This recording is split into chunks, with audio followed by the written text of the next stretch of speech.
दिल्ली, भारत के दिल की धड़कन।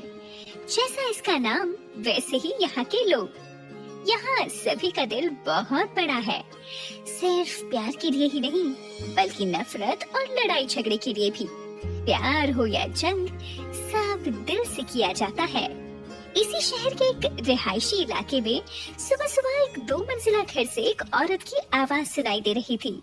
ये निक्कू की माँ शकुंतला देवी जी की थी, जो निक्कू को उठा रही थी।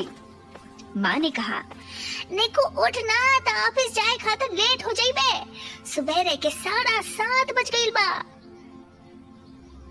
इनकी भाषा पूरी भोजपुरी है, क्योंकि ये और इनके पति दोनों ही यूपी से थे, जो कई साल पहले दिल्ली शिफ्ट हुए थे। सब बदल गया था, पर इन मोहतरमा की भाषा आज भी नहीं बदली थी। ऊपर के कमरे में एक लड़की एक बड़े से टेडी को हग करके सो रही थी, जिसके चेहरे पर हल्की सी मुस्कान और कुछ बालों की लटें उसके चेहरे पर बिखरी हुई थी। ये कोई और नहीं बल्कि निक्कू है, जो दीन दुनिया से बेखबर आराम से बच्चों की तरह सो रही है। जैसे ही उसके कानों में उसकी माँ की आवाज पड़ी, उसकी नींद टूट गई और वो हल्की सी आंखें खोलकर घड़ी की तरफ देखने लगी।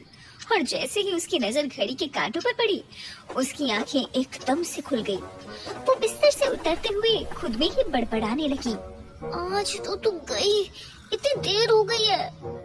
इतना कहते हुए ही वो झट से वॉशरूम में तैयार होने चली गई। इधर नीचे उसकी माँ अपने आप में ही बड़बड़ाते हुए कहने लगी, ये लड़की एकदम में बिगड़ गई बा। अब भाई ले सूतल बिया, उठाओ लो, पर उठत नहीं है। तभी रसोई के बाहर से एक आवाज आई, क्या हुआ भाग्यवान, जो सुबह सुबह इतने गुस्से में बड़बड़ाई जा रही हो? वो भी बच्ची तो है, वक्त आने पर सब सीख जाएगी। ये निक्कू के पापा मिस्टर शर्मा जी हैं, जो डाइनिंग टेबल पर बैठे पेपर पढ़ रहे थे।